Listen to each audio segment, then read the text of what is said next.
నమస్తే, welcome to foresight TV. యుద్ధం ఆగిపోతుందనుకున్న ప్రతిసారి కూడా బాంబుల మోతలతో దేశాలు దద్దరిల్లిపోతూ ఉన్నాయి.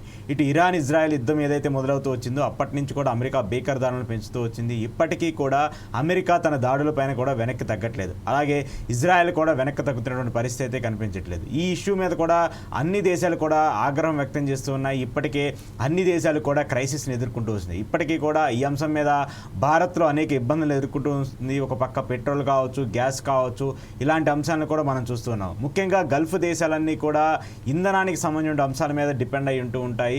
వాటన్నిటికి సంబంధించి ప్రపంచంలో ఉన్నటువంటి 80% దేశాలకు కూడా పెట్రోలియానికి సంబంధించిన ప్రొడక్ట్స్ అన్నీ కూడా ఇంపోర్ట్స్ జరుగుతూ ఉంటాయి. సో ఇలాంటి నేపథ్యంలో దీనికి సంబంధించి ఇంపోర్ట్స్ ఎక్స్పోర్ట్స్ జరుగుతున్నటువంటి నేపథ్యంలో సామాన్య దేశాలు దీనివల్ల ఎక్కువగా ఇబ్బందులకు గురవుతూ ఉన్నాయి. సామాన్య దేశాలు కూడా తీవ్ర స్థాయిలో నష్టపోతూ ఉన్నాయి. సుమారు 40 రోజులు దాటుతున్నప్పటికీ కూడా ఇప్పటి వరకు ఈ యుద్ధానికి సంబంధించి ఒక క్లారిటీ అయితే వస్తుంది అనుకున్న ప్రతిసారి కూడా వాళ్ళకి నిరాశే కనిపిస్తుంది. ఇటు ట్రంప్ కూడా తన నిర్ణయాన్ని వెనక్కి తగ్గట్లేదు. ఇంకా ఒకళ్ళ మీద ఒకళ్ళు ఆరోపణలు చేసుకుంటూ దాడులు చేసుకున్నటువంటి పరిస్థితులే కనిపిస్తూ ఉన్నాయి. దీంట్లో సామాన్య ప్రజలు కూడా ప్రాణాలు కోల్పోతున్నటువంటి దుస్థితి కూడా మనకు కనిపిస్తుంది. సో ఈ యుద్ధం ఇప్పటితో ఆగే పరిస్థితి ఉంటుందా, లేదా ఇలానే కంటిన్యూ అయితే రాబోయే రోజుల్లో ప్రపంచానికి సంబంధించిన పరిణామాలు ఏమైనా ఉంటాయి? ఎందుకంటే ప్రస్తుతం ఆల్రెడీ మనం చూస్తున్నాము, పొరుగు దేశమైనటువంటి పాకిస్తాన్లో లాక్డౌన్ ఆంక్షలను చూస్తూ ఉన్నాము. లాక్డౌన్ పెడుతూ వచ్చారు పాకిస్తాన్లో, అక్కడ సమయాన్ని కూడా కుదిస్తూ వచ్చారు. ఇక మరోపక్క శ్రీలంక లాంటి దేశంలో పూర్తిగా పెట్రోలియం కావచ్చు, గ్యాస్ ధరలను కూడా తీవ్ర స్థాయిలో పెంచినటువంటి పరిస్థితి చూస్తూ ఉన్నాము. బంగ్లాదేశ్లో కూడా ఇలాంటి పరిస్థితులు ఎదుర్కొంటూ ఉన్నాయి. అక్కడ పూర్తిగా పెట్రోలియానికి సంబంధించినటువంటి బంద్ కూడా కనిపిస్తూ ఉంది. అక్కడ పెట్రోలియం ప్రొడక్ట్స్ కూడా కనిపించేటువంటి పరిస్థితి కూడా లేదు. సో ప్రస్తుతం కొంత తటస్థ స్థితిలో భారత్ ఉంది. అలాంటి క్రైసిస్ని ఎదుర్కోకుండా భారత్కి అలాగే ఇతర దేశాలకు ఉన్నటువంటి సత్సంబంధాల వల్ల అక్కడి నుంచి మనము పెట్రోలియం ప్రొడక్షన్ కావచ్చు, అలాగే గ్యాస్ని కావచ్చు దిగుమతి చూసుకుంటూ ఉన్నాం. సో ఇలానే వార్ కంటిన్యూ అయితే మాత్రము ఇలాంటి పరిస్థితులు భారత్లో కూడా వస్తాయనేటువంటి చర్చ కూడా ఎక్కువగా కనిపిస్తుంది. ట్రంప్ దీని మీద వెనక్కి తరిగే పరిస్థితి ఏమైనా ఉంటుందా? ఎందుకంటే ఇటు చైనా నుంచి కావచ్చు, అలాగే రష్యా నుంచి కావచ్చు, యుద్ధానికి సంబంధించి కొంత వితండంగా వాళ్ళు కూడా మాట్లాడుతూ వస్తున్నారు. దీని మీద కూడా వాళ్ళ స్టాండ్ కూడా తెలియజేస్తూ వస్తున్నారు. ఇలాంటి నేపథ్యంలో దేశాలన్నీ ఒక పక్క ఉంటే ట్రంప్ ఒక్కడే ఒక పక్క ఉన్నాడు. ట్రంప్ నిర్ణయం పైన కూడా ఈ యుద్ధానికి సంబంధించి ముగింపు ఉంటుందా అనేది కూడా తెలియాల్సి ఉంది. సో ఈ అంశానికి సంబంధించి ఇంటర్వ్యూలో డిస్కస్ చేద్దాం. నాతో పాటు శర్మ గారు పార్టిసిపేట్ చేస్తున్నారు. శర్మ గారితో మాట్లాడదాం. శర్మ గారు నమస్తే. నమస్తే అండి అశోక్ గారు. సో ఈ పరిస్థితి, యుద్ధం అంటేనే ఒక దేశానికి ఇంకో దేశానికి మధ్య జరుగుతుంది, మనకేం సంబంధం ఉండదు, మనం సేఫ్గానే ఉన్నాం కదా అని చెప్పేసి అందరూ అనుకుంటూ ఉంటారు. కొన్ని రోజులు ఆగిన తర్వాత దాని ప్రభావం ఎలా ఉంటుందో ఈరోజు ప్రతి సామాన్యుడికి, ప్రతి వ్యక్తికి కూడా అర్థమవుతుంది. ఈ యుద్ధం ఎప్పటికి ఆగుతుంది? దీని ద్వారా మన దేశం కావచ్చు, లేదంటే మన పొరుగు దేశాలు కావచ్చు, పడుతున్నటువంటి ఇబ్బందులు ఏంటి?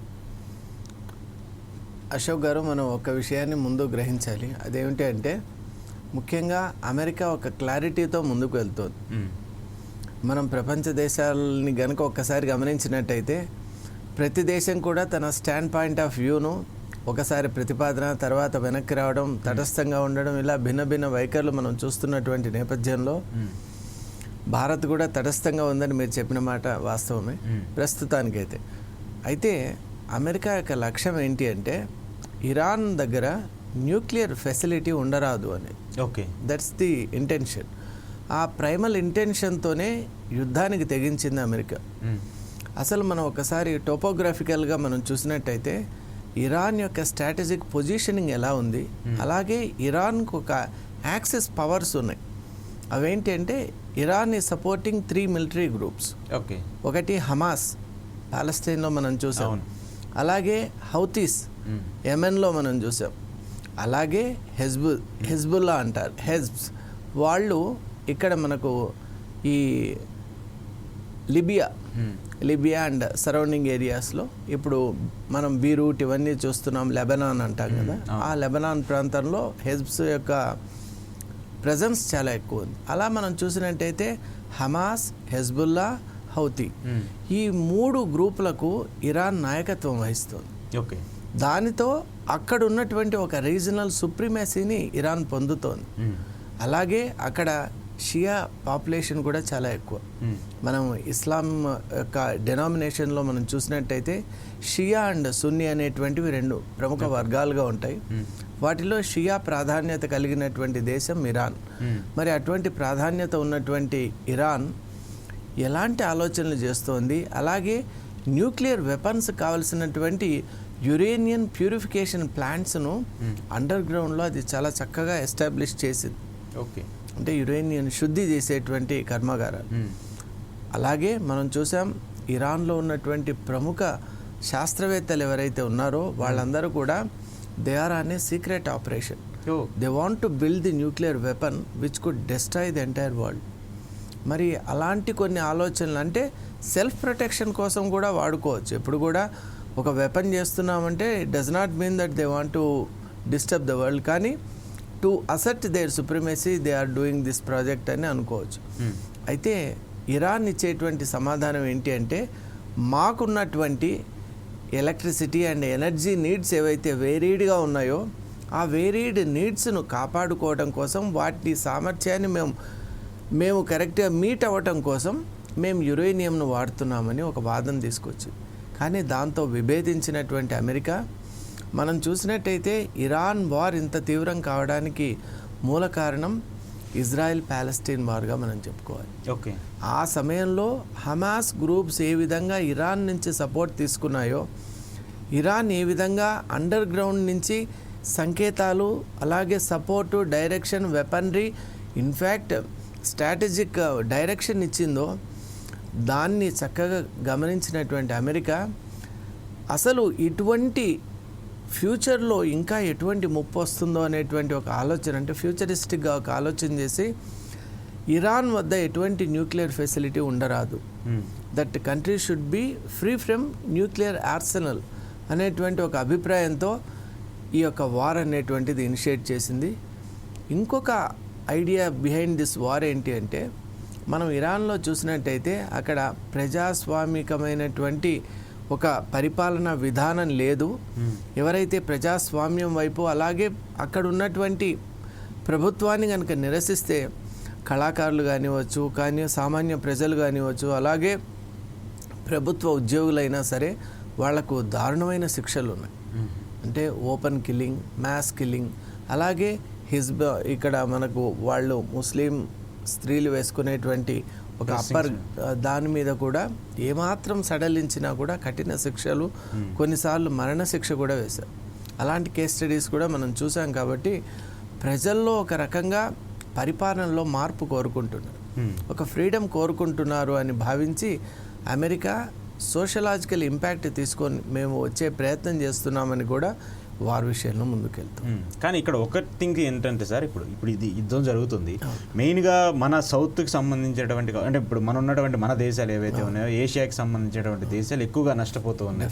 మెయిన్గా భారత్ కావచ్చు, శ్రీలంక కావచ్చు, నేపాల్ కావచ్చు, చిన్న చిన్న దేశాలు కూడా ఇప్పుడు చాలా ఎక్కువగా క్రైసిస్ని ఫేస్ చేస్తున్నాయి.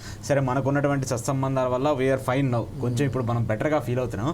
బట్ ఈ వార్ ఇలానే కంటిన్యూ అయితే ఒక 60 days ఆర్ 90 days వరకు వెళ్తే మాత్రము ఆ ఇంపాక్ట్ ఎక్కువగా ఇండియా మీద ఉంటుంది. ఎందుకంటే we are not a small country, మన big country, almost 140 crore of population ఉన్నటువంటి కంట్రీగా భారతదేశం ఉంది. కాబట్టి ఇక్కడ ఏదైనా చేంజ్ చేయాలన్నా కూడా చాలా కష్టతరంగా ఉండేటువంటి పరిస్థితులు ఉన్నాయి. సో ఇలాంటి సిచ్యువేషన్స్లో ఇండియన్ గవర్నమెంట్ కూడా తటస్థంగా ఉందట, ఎవరికి మద్దతు తెలపట్లేదు, కన్సిస్టెంట్గా వాళ్ళ రూలింగ్ని వాళ్ళు చేసుకుంటూ ఉన్నారు. ఈ నేపథ్యంలో ఈ వార్ ఇలానే కంటిన్యూ అయితే ఇండియా మీద ఎక్కువగా పెద్ద ప్రాబ్లం వచ్చే అవకాశం ఉంటుందంటూ కూడా కొన్ని డిస్కషన్స్ జరుగుతుంది.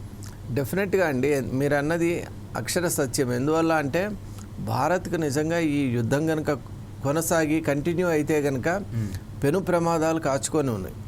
ముఖ్యంగా మనం ఈ మధ్య కాలంలోనే ఒక చిన్న లాక్డౌన్ లాంటిది విన్నాము. విన్న వెంటనే ఇక్కడ ప్రకంపనలు మొదలయ్యాయి. భయాందోళనతో అందరూ కూడా పెట్రోల్ బంక్ వైపు వెళ్ళారు. చాలా చోట్ల నో స్టాక్ బోర్డ్స్ కూడా చూసి నిరాశ చెందారు, భయభ్రాంతులకు కూడా గురయ్యారు.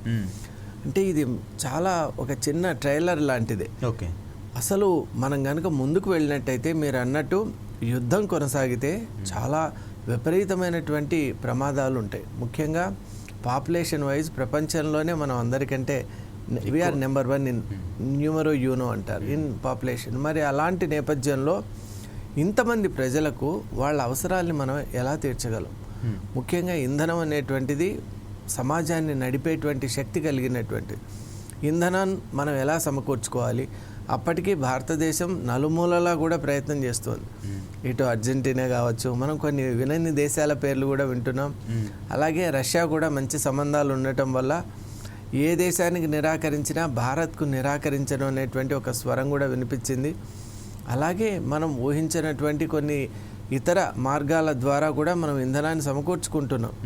కానీ అది మన అవసరాల్ని నిజంగా వాటిని మీట్ చేస్తుందా అంటే చెప్పలేం. ఓకే. ఎందువల్ల అంటే ఇక్కడ మనకు కావలసిన అవసరాలని నిజంగా మనము అందుకోవాలి అంటే ఖచ్చితంగా మనకు మిడిల్ ఈస్ట్ నుంచి రావాల్సింది. అందువల్ల ఇప్పటికీ కూడా వాళ్ళు చూస్తున్నారు సౌదీ అరేబియా నుంచి యునైటెడ్ అరబ్ ఎమిరేట్స్కు అంటే షార్జా వరకు ఒక డిఫరెంట్ పైప్ లైన్ ద్వారా ఈ యొక్క ఇంధనాన్ని పంపించి అక్కడి నుండి ఇప్పుడు దుబాయ్ నుండి మన భారతదేశానికి షిప్ రావటం అంటే అది ఇట్స్ వెరీ ఈజీ థింగ్. కాబట్టి అలా తీసుకొచ్చేటువంటి ఒక ఆల్టర్నేటివ్ గురించి కూడా ఆలోచిస్తున్నారు. ఎందువల్ల అంటే యుద్ధం ఏ ప్రాతిపదిక మీద జరిగినా, అమెరికా తన విధానాలు చెప్పినా, ఇరాన్ తన యొక్క విధానాలు చెప్పినా అవి ఆ రెండు దేశాల మధ్య ప్రతి దేశం కూడా తన సుప్రీమసీనే వాళ్ళు చూపించాలి అనుకుంటారు. మరి ఏదేమైనా కూడా దాని ఎఫెక్ట్ అనేటువంటిది భారత్పై చాలా ఎక్కువ ఉంటుంది. మరి భారతదేశం కూడా దాన్ని ఎదుర్కోవడానికి సన్నద్ధంగా ఉండాలి. అంటే ట్రంప్ స్టాండ్ ఏమైనా చేంజ్ అయ్యే అవకాశం ఉంటుందా సార్ దీనికి సంబంధించి? ఎందుకంటే ట్రంపే దీనికి సంబంధించి కీలక ఫ్యాక్టర్ పోషిస్తూ ఉన్నాడు. ఆయన ఆపితే ఈ యుద్ధం ఇంతటితో ఆగిపోద్ది, సమస్య పోయే అవకాశం ఉంటుంది. బట్ ట్రంప్ మాత్రము ఆయన దుందుడికి వైఖరి కావచ్చు, మొండితనం కావచ్చు, అది అట్లానే స్ట్రైట్గా ముందుకెళ్ళిపోతుంది. సో ట్రంప్ ఏమైనా కొంచెం వెనక్కి తగ్గితే ఈ యుద్ధం ఆగిపోయే అవకాశం ఉంటుంది కదా? మీరు అన్నది ఇంటర్నేషనల్ పర్స్పెక్టివ్లో మనం చూసినట్లయితే ఆస్ట్రలేషియన్ కంట్రీస్ అంటే ఆస్ట్రేలియా అండ్ ఏషియన్ కంట్రీస్, అలాగే నాటో కంట్రీస్, అలాగే యూరోపియన్ కంట్రీస్, యూరోపియన్ యూనియన్ మనం అనుకోవచ్చు, అలాగే ఆఫ్రికన్ యూనియన్, ఇవన్నీ కూడా యుద్ధం విషయంలో పెద్దగా ఆసక్తి చూపించడం లేదు. కానీ కేవలం మీరు అన్నట్టు ట్రంప్ మాత్రం దీన్ని చాలా సీరియస్గా తీసుకొని సొంత దేశంలో కూడా నిరసనలు మీరు చూసాం. నో కింగ్స్ అనేటువంటి ఒక అతిపెద్ద అతి భారీ ఒక ప్రదర్శన చూసినా కూడా ఏమాత్రం సడలించకుండా తన నిర్ణయంలో మార్పు లేకుండా ముందుకెళ్తున్నారు ట్రంప్. కాబట్టి డెఫినెట్లీ నాకేమనిపిస్తుందంటే ఆయన ఏ లక్ష్యం అయితే ఉందో he will try to achieve it అని అనిపిస్తుంది. Okay okay okay. సో ఏదైనా సరే ఆయన డిసిషన్ మీదే ఆధారపడి ఉంటుంది కాబట్టి వాట్ హీ డిసిషన్ టేక్ అనేది. అవును, డెఫినెట్లీ. ఎందుకంటే ఆయన ఒక నిర్ణయం తీసుకున్నారు కాబట్టి ఆ డెసిషన్కే స్టిక్ ఆన్ అయి ఉన్నారు. ఓకే. అదేంటి అంటే ఇరాన్లో న్యూక్లియర్ కేపబిలిటీ, ఇరాన్కు ఉన్నటువంటి ఆ ఫెసిలిటీస్ కానీ ఈ న్యూక్లియర్ వెపన్ మ్యానుఫ్యాక్చరింగ్ ప్రాసెస్ అనేటువంటిది కంప్లీట్గా స్టాల్ కావాలి అనే ఉద్దేశం. దాంతోనే ఆయన చాలా పట్టుదలతో ఉండి ఒక డెడ్ లైన్ కూడా ఇచ్చారు, మనందరికీ తెలుసు. కాబట్టి maybe by today's night or something that deadline also కూడా అయిపోయేటువంటి సందర్భంలో మనం మాట్లాడుకుంటున్నాం. ఇది నిజంగా విశేషం. So from tomorrow we're going to see a different attack from US అని అనుకుంటాను. బట్ ఇదైతే ఎవరు యాక్సెప్టబుల్ చేసే సిచ్యువేషన్ కాదు. బట్ ఖచ్చితంగా దీని మీద ఉన్నటువంటి స్టాండ్ని చేంజ్ చేసుకోవాల్సిన ఒపీనియన్ అయితే ఖచ్చితంగా అమెరికాకు ఉంటుంది, అలాగే గల్ఫ్ దేశాలకు కూడా ఉంటుంది. కాబట్టి దీనివల్ల చిన్న చిన్న దేశాలు చాలా ఇబ్బంది పడుతున్నారు, ఆ దేశాల్లో ఉన్నటువంటి ప్రజలు కూడా ఇబ్బంది పడుతున్నారు. కాబట్టి దీనికి ఒక కంక్లూజన్ ఇవ్వాల్సిన బాధ్యత అయితే మాత్రము అటు అమెరికాకు ఉంటుంది, ఇటు ఇరాన్కి కూడా ఖచ్చితంగా ఉంటుంది.